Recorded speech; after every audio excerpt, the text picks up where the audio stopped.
السلام علیکم۔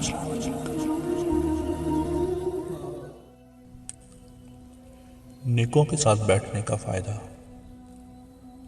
حضرت مولانا محمد قاسم رحمۃ اللہ علیہ سے سوال کیا گیا، کیا نیکوں کے ساتھ بیٹھنے سے کوئی فائدہ ہوتا ہے؟ کیا نیکوں کے قریب قبر بنانے سے کوئی فائدہ ہوتا ہے؟ حالانکہ کے عمل تو اپنے اپنے ہوتے ہیں۔ تو حضرت کو کوئی آدمی پنکھے سے ہوا دے رہا تھا، تو حضرت نے کہا آپ کو اس پنکھے کی ہوا آ رہی ہے؟ تو سوال کرنے والا آدمی کہنے لگا کہ جی ہاں، مجھے تو اس پنکھے کی ہوا آ رہی ہے۔ تو انہوں نے کہا کہ جس طرح وہ ہوا مجھے دے رہا ہے اور ساتھ میں ہوا آپ کو بھی آ رہی ہے، اسی طرح نیک لوگوں کے ساتھ بیٹھنے والوں کو بھی فائدہ ہوتا ہے۔ انسان کے اندر سے میں بہت دیر سے نکلتی ہے، اس لیے شاہ کرام اپنے لیے میں کا لفظ استعمال نہیں کرتے، بلکہ فقیر اور عاجز کا لفظ استعمال کرتے ہیں۔ یہ فقیر بھی اپنے لیے انہی لفظ کو پسند کرتا ہے۔ اللہ تعالیٰ کے سامنے انسان کی کوئی حیثیت نہیں، اس لیے انسان کو کسی طرح بھی زیب نہیں دیتا کہ رب تعالیٰ شانہ کے سامنے بے ادبی کرے۔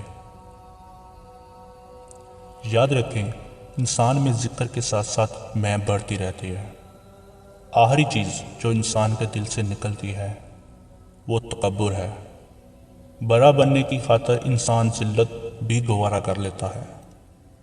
یہ اسمبلی کے ممبران ووٹ لینے کی خاطر لوگوں کی وقتی ذلت بھی اٹھا لیتے ہیں اور اس کی پرواہ نہیں کرتے اور بعد میں کوئی خبر نہیں لیتے۔ تنگ حال کے ساتھ نیک سلوک کا صلہ۔ ابن عباس رضی اللہ تعالیٰ عنہ سے مروی ہے، انہوں نے فرمایا کہ رسول اللہ صلی اللہ علیہ وآلہ وسلم مسجد میں کہتے ہوئے داخل ہوئے، تم میں سے کون پسند کرے گا کہ اللہ تعالیٰ اسے جہنم کی گرمی اور شدت سے محفوظ رکھے؟ یہ بات آپ صلی اللہ علیہ وآلہ وسلم نے 3 بار دہرائی تو سب نے کہا، یا رسول اللہ صلی اللہ علیہ وآلہ وسلم، ہم سب یہ پسند کریں گے کہ اللہ پاک ہمیں جہنم کی گرمی اور شدت سے بچائے۔ تو فرمایا، جس کسی نے تنگ حال کو مہلت دی یا اس کی تنگی دور کر دی، اللہ تعالیٰ اسے جہنم کی گرمی سے محفوظ رکھیں گے۔